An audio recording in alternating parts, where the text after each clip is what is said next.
À l'instant. Pendant que c'est en train de finir de se préparer sur les chiffres ici. Pardon, excusez-moi.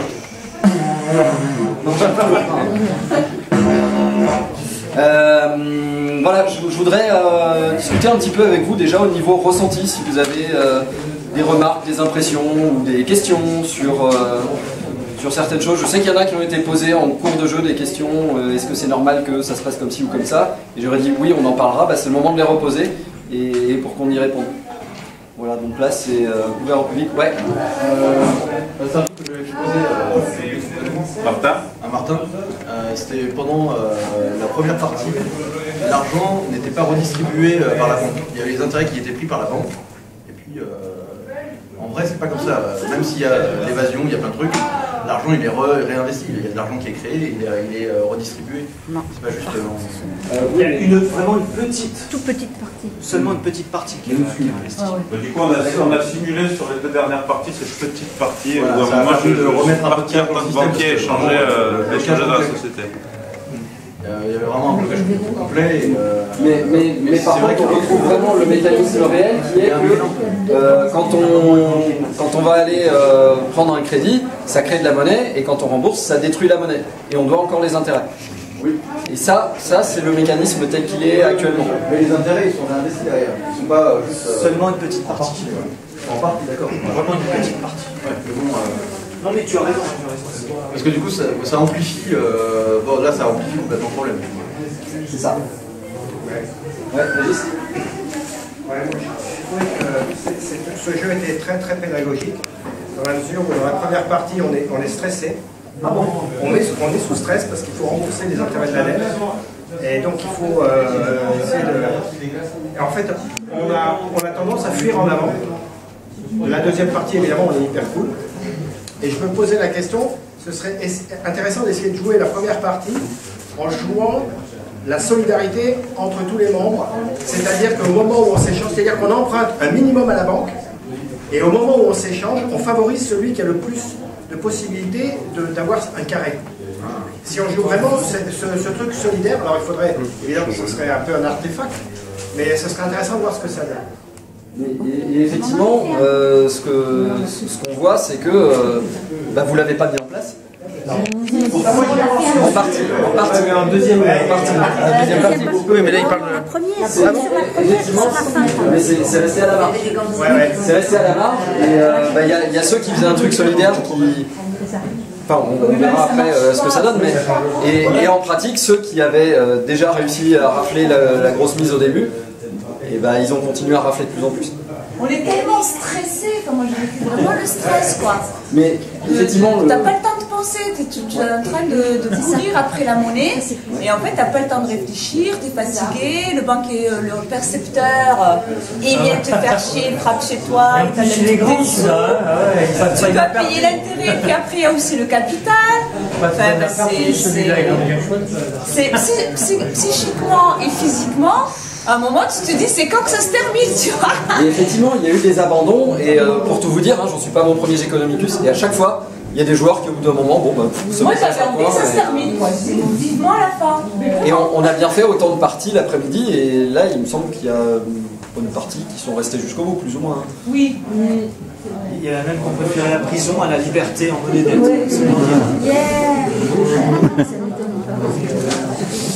D'autres remarques? Moi, je me pose la question des valeurs, parce qu'on a quand même on a un taux d'emprunt qui est à 30%, il est énorme par rapport à... C'est sur 8 ans. Et après, on a un DU qui est aussi super gros, donc j'imagine que ça amplifie quand même l'écart entre les deux parties, non? Il y a eu des tests qui ont été faits avec des valeurs différentes, des Economicus, on emprunte 10, on rend 1 plutôt, des choses comme ça. Pour l'emprunt, si vous faites le calcul, vous prenez aujourd'hui, c'est vrai qu'on a une période de taux bas. Donc si on prend la période d'aujourd'hui, c'est vrai qu'on est en période de taux bas, donc c'est peut-être pas par rapport à ce que je vais dire.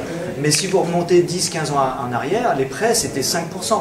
Si vous faites 5% tous les ans sur 8 ans, vous allez voir que vous êtes au-dessus des 33%. Là, on fait 30% tous les ans. Tous les 8 ans? Non, tous les 8 ans. Chaque période, chaque tour, c'est 8 ans. C'est pour ça que ça va rapidement, c'est vrai, mais il faut penser que chaque tour, c'est 8 années.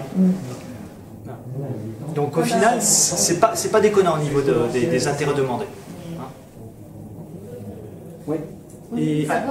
Pardon, et la deuxième, la réponse à la deuxième au niveau d'IDU, en fait, oui, il y a plus d'argent qui est injecté, mais les prix sont plus élevés aussi. Donc en relatif, c'est équivalent, puisque vous avez pratiquement 3 fois plus de monnaie qui arrive en tant que DU, mais les prix sont 3 fois plus chers.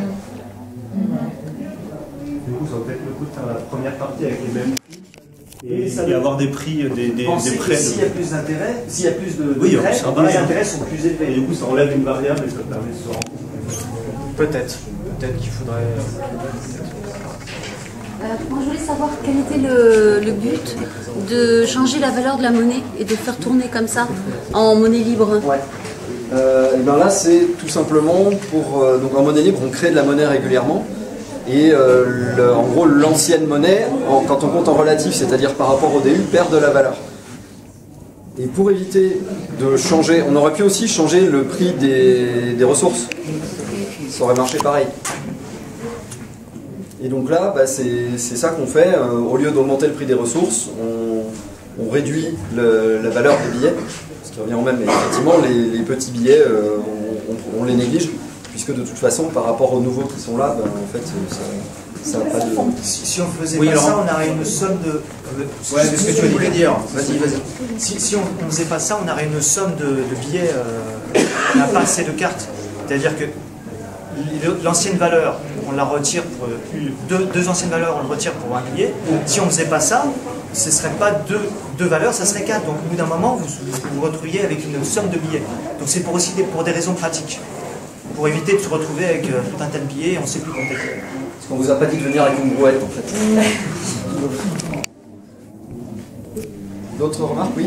Oui, les DU, ils viennent d'où du coup? Parce qu'on en reçoit à chaque tour. Alors, ouais. D'où ils viennent? Parce que dans notre société actuelle avec les banquiers, bah, c'est quoi, voilà, je veux dire... Dans le système actuel, ça n'existe pas. Non. Justement, là on est dans le système de monnaie libre. Dans le système de monnaie libre, il n'y a pas de création monétaire par la dette. C'est le DU qui est en fait la création monétaire. Donc c'est créé tout comme dans la monnaie de dette, sauf que c'est pas créé par la dette, c'est de la monnaie qui est distribuée à égalité avec... Concrètement, le bureau de change, là où on donnait les DU, c'est l'équivalent de la blockchain unitaire qui génère automatiquement les DU sur les comptes de chacun. Donc en fait, ça c'est généré automatiquement par le... Oui, mais ça se génère à cause de quoi? Ou qu'est-ce qui fait que ça se génère? Ça n'a pas de sens, quoi.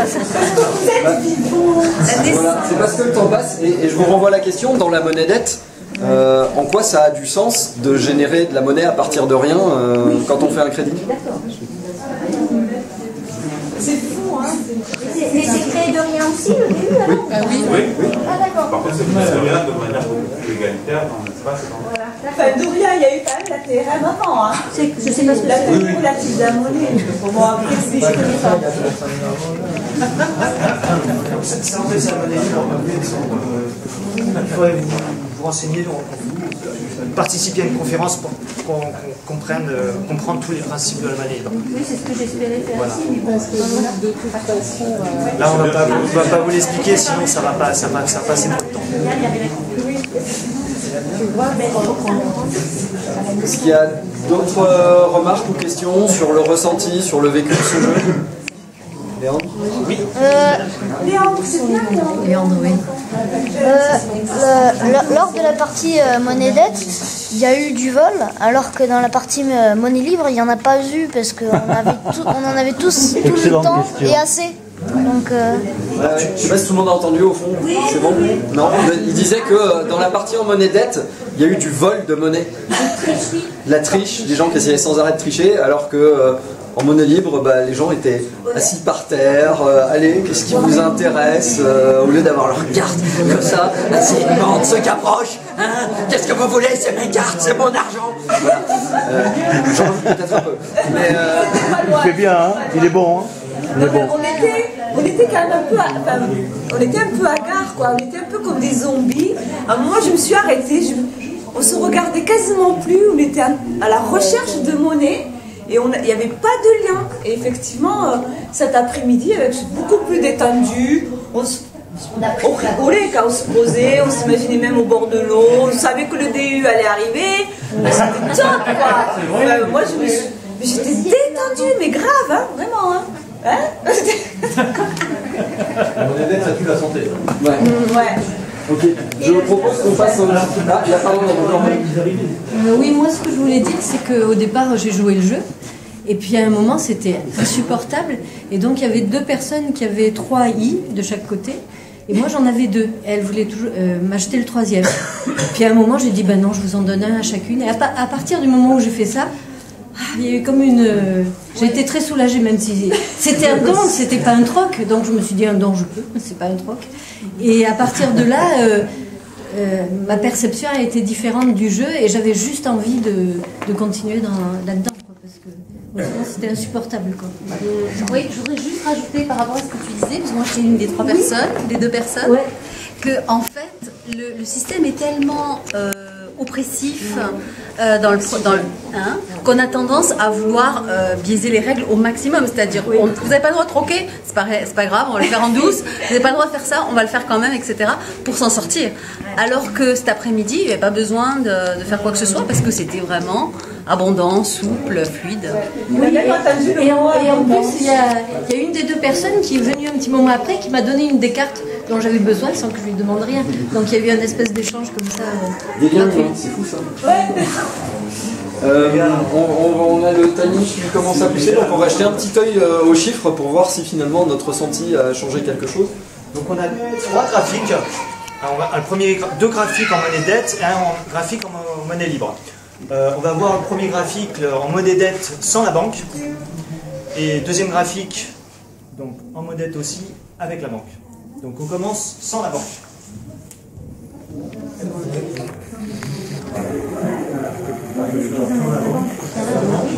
Donc voilà. Alors moi je vois vite fait, Stéphane, tu me dis hein, si. Alors là c'est la moyenne. Non, c'est la moyenne de quoi? Donc on voit la moyenne de quoi? La moyenne des valeurs économiques créées. L'échelle est ici. D'accord. Et donc on a les valeurs de chacun. Donc en gros c'est la moyenne des barres. Donc aussi bien de l'argent et des valeurs créées. Tout au long de la vie des personnes. Donc on voit qu'il y a des personnes qui ont plus prospéré que d'autres. Ça c'est les... qui ont très peu prospéré. Et on voit qu'il y a quand même moins de personnes au-dessus de la moyenne que ceux qui sont en dessous. Puis deuxième courbe en vert, c'est l'écart type. Ici, en gros, plus il est grand, plus il y a des inégalités. L'écart type. Oui. C'est l'écart à la moyenne. L'écart à la moyenne. Est-ce que le deuxième graphique indique qui a pris d'argent à la banque ou pas? Parce que je voulais savoir par rapport aux dettes en fait, par rapport si les gens sont allés à la caisse. Parce que là, dans ce que je crois qu'il n'y en a pas beaucoup qui sont allés à la caisse, enfin à la banque. Oui. Tu veux dire dans ce graphique-là? Dans ce graphique-là, j'ai l'impression que ceux qui sont sortis ne sont pas allés à la banque. Ouais. Alors, on n'a pas ces statistiques-là. Enfin, il faut leur demander. On voit déjà 2-3 trucs sans. Je sais pas du tout. On peut demander. Ouais, est-ce que il est allé à la banque? Est-ce que Thomas est là? Moi j'étais à la banque et je suis la tête sous l'eau quoi. Enfin j'y étais une fois. Moi j'ai remboursé mes dettes. Moi j'ai toujours voulu rembourser et l'intérêt et le capital. Et je suis même pas à la moyenne quoi. Alors, Miss Keating par exemple. Est-ce qu'elle a été dans la première partie, a fait des prêts au niveau de la banque? Oui. Oui. C'est un prêt à taux zéro, moi c'est tout. Lucas. Lucas, non, il n'est pas allé à la banque. Ouais. Et enfin, Laurie. Moi j'ai fait un prêt à taux zéro de 3 unités. Mais pareil pour le dernier. Hein. Le dernier, je suis pas allé à la banque, le tout dernier. Et un peu à droite. À droite. Je suis pas allé à la banque et j'ai même remboursé les frais de la deuxième rampe, la deuxième ligne, ce qui est très haute. Donc, alors, j'ai même donné de l'argent à la fin. Il y a du sens. Sur ça, là, le fait de ne pas aller à la banque. Alors, et c'est vrai, on le constate dans toutes les parties. Des parties du Convicus, on en a fait maintenant, je sais pas, 50, 60. pas loin d'une centaine peut-être, oui. Bon, les résultats sont systématiques. Effectivement, c'est bien de noter ceux qui ne sont pas allés à la banque ou pas. Et la plupart du temps, ceux qui y vont pas, gagnent par rapport à ceux qui y vont. Ça c'est vrai, et on le comprend. Parce que celui qui va à la banque, il va quand même rembourser le principal et les intérêts. Mais, attention, il profite du fait que les autres quand même vont chercher la monnaie pour qu'il y ait de la monnaie dans l'économie. Et ça, comprenez bien ça. On l'a fait une ou deux fois, mais pas plus parce que c'est pas trop notre objectif, mais si vous voulez le faire, faites-le. Le jeu permet aussi, le même jeu, permet de comparer une monnaie de dette, par exemple comme celle-là, avec une partie en troc pur, pas de banque. Personne ne va à la banque. Et bien la partie en troc pur, c'est la catastrophe. Le troc, ça produit rien, c'est-à-dire que c'est moins bon que ça. Si vous regardez la quantité de valeur produite par personne en troc, c'est plus égalitaire, mais c'est tout petit. Vous voyez ce que je veux dire? Il y a moins d'écart type, si vous voulez, mais la production moyenne, elle est de genre 2 ou 3 fois moins grande que là. Parce qu'il n'y a pas l'instrument d'échange universel. Par contre, le don, ça marche bien. Alors le don, ça peut bien marcher à petite échelle. Alors le problème, c'est que le jeu simule une économie. Normalement, les 10 acteurs de l'économie se voient ici dans le jeu et peuvent discuter entre eux là, à 2 mètres de distance. L'économie entre Lille et Marseille, non, ça ne marche pas. Donc il faut faire attention à ce biais-là. Attention à ça aussi. Donc il faut se méfier quand on veut généraliser. Il s'agit d'une simulation à petite échelle. Et donc on ne peut pas non plus... Voilà, donc il faut faire attention. Mais ce que je veux vous dire quand même, c'est que quand on a fait des parties en troc, ça marche moins bien. Si vous essayez de troquer en suivant la règle du troc, ça marche moins bien. Et en don, ça peut marcher mieux parce que peut-être on est à petite échelle, il faut essayer, bien sûr, mais sans doute. À 10, c'est facile de s'organiser au final. D'ailleurs, des gens qui auraient déjà joué à ce jeu et qui s'organisent peuvent très bien détruire les règles du jeu en disant on sait comment faire pour faire des carrés très vite à 10, bien sûr. Monter une petite société à 10 personnes, c'est facile. En monter une grosse à 64 millions, c'est plus compliqué. Voilà. Donc juste pour dire que ça, c'est vrai que ceux qui vont par la banque souvent sont ceux qui réussissent le mieux dans cette partie-là, mais que parce qu'il y a la monnaie, tout le monde produit beaucoup plus aussi, et ils profitent du fait que les autres vont bien chercher la monnaie. Donc quelque part, ils profitent, voilà, que les autres s'endettent. Voilà. Donc, mais c'est notable, effectivement. On était constamment en manque de liquidité. Est-ce que dans la réalité, on est toujours en manque de liquidité? Levez la main ceux qui sont en manque de liquidité. Apparemment, il y en a. Toujours dans la réalité. Alors après, ça dépend de ce qu'on appelle de liquidité. Allez, levez la main ceux qui sont en manque de liquidité pour s'acheter une maison. C'est beaucoup plus. Donc c'est relatif. Alors, on n'est peut-être pas en manque de liquidité pour s'acheter du pain. Qui est en manque de liquidité pour s'acheter une baguette de pain? Là, ça va. Donc voilà, c'est une notion liquidité. Manque de liquidité, ça dépend ce que je veux faire. Si je veux monter une entreprise de 1000 personnes, qui est en manque de liquidité pour monter une entreprise à 1000 personnes? Apparemment pas vous. Il y a quelques riches quand même dans le groupe. Allez, on passe au graphique suivant. Allez, on passe avec la banque.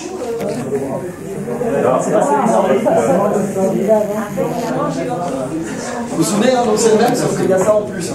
L'échelle a changé. Voilà. C'est clair. Des commentaires?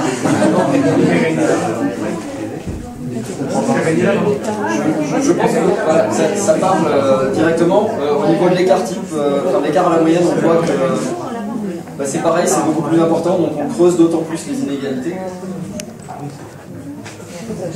Des questions, des remarques ou on enchaîne Du coup, ça veut dire que la banque, elle produit la valeur. C'est la valeur qu'elle a récupérée à la fin. Elle prélève de la valeur. Elle ne produit pas de valeur, elle prélève de la valeur. Voilà, ou capter de la valeur, elle capte la valeur. Solange. C'est-à-dire que là, tu attaques la banque comme si c'était une personne en fait? Ouais.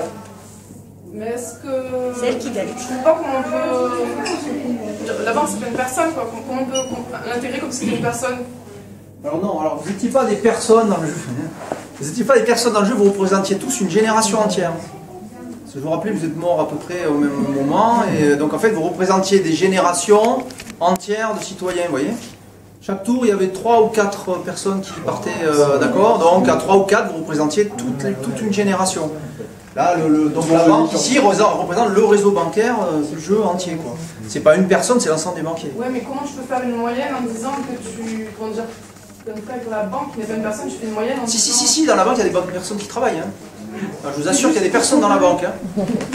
Ah non, mais je vous assure que les banques, ça marche pas sans être humain à l'intérieur. Le revenu d'une personne qui est salariée au revenu d'une entreprise. Enfin, je sais pas comment. Ah non, mais vous étiez des entreprises. Hein. n'étiez pas des personnes. Vous êtes l'ensemble des acteurs économiques d'une génération. Avec des entreprises, associations, tout ce que vous voulez.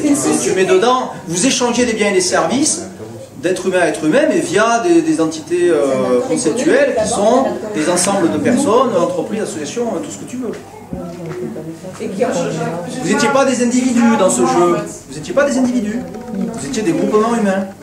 Mais la banque, elle n'avait pas les mêmes règles que nous quand même. Ah, mais c'est la même jeu. Mais la banque ne joue pas tout à fait au même jeu. C'est une génération, c'est un bloc, c'est un groupe de personnes. Voilà, la banque, c'est un groupe de personnes. Tout comme vous représentiez un groupe de personnes. C'est Amandine qui gérait la banque. On pourrait marquer Amandine, là, c'est la banque. Ah, pardon, c'est Patrice, oui. Amandine gérait la fin. De toute façon, c'est des êtres humains qui se rencontrent pour contractualiser de toute façon la dette. Enfin, pour créer la monnaie, il faut bien que deux personnes se rencontrent. Donc, du coup, c'est pas qu'une enseigne. Derrière, tu rencontres bien un employé de banque. Et derrière, ces employés sont bien embauchés par contre. Allez, on passe au graphique libre. Alors là, vous avez déconné parce que c'est pas la même échelle. Vous avez fait 80 là à gauche. Est-ce que c'est pas la même échelle sans la banque? Attention. C'était quoi l'échelle? La moyenne de Collier. Non, il faudrait l'échelle avec la banque. La monnaie d'aide, ce qui compte, c'est avec la banque. Ah,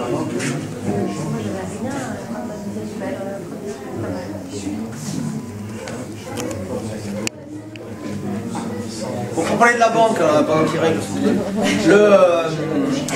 l'échelle, tu cliques sur l'axe de gauche. Sur l'axe de gauche.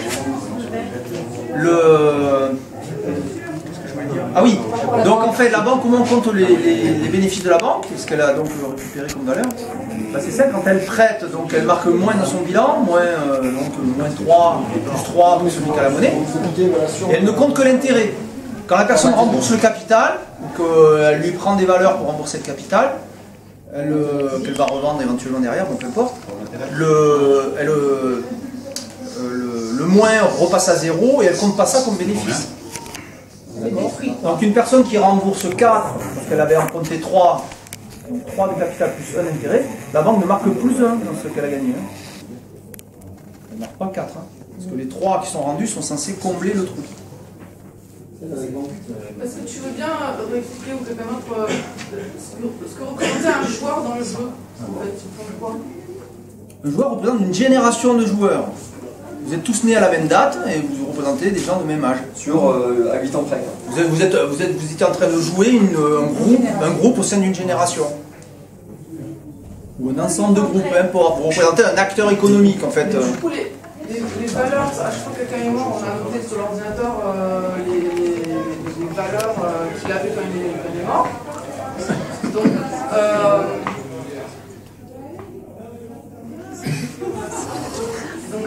là, ce qu'on voit sur le graphique, c'est... Le graphique, c'est la somme de ce que vous avez dans les mains. Les valeurs produites par une génération. Voilà, par chaque joueur, c'est ça, exactement. C'est la somme de ce que vous avez produit à chaque joueur. Là, en fait, c'est la somme. Si vous êtes mort en cours de jeu, c'est la somme de ce que vous aviez au moment de la mort dans le jeu, plus la deuxième partie de vie que vous avez jouée. Donc c'est comme si vous aviez vécu une vie entière, en fait, d'un seul trait. Qu'est-ce que ça s'appelle une génération, en fait? Mais les gens qui sont nés en 70, c'est la génération 70, voilà. Et normalement, en gros, ils vont mourir à peu près tous. En 2050, ils sont à peu près tous morts. Alors, il y en a qui commencent à mourir avant, hein. Il y en a déjà qui sont morts, hein, mais pas beaucoup. Mais en gros, en 2050, il y a la moitié qui meurt, et puis, puisque c'est 80 ans, c'est la moitié, et puis quelques années plus tard, l'autre moitié finit de mourir aussi.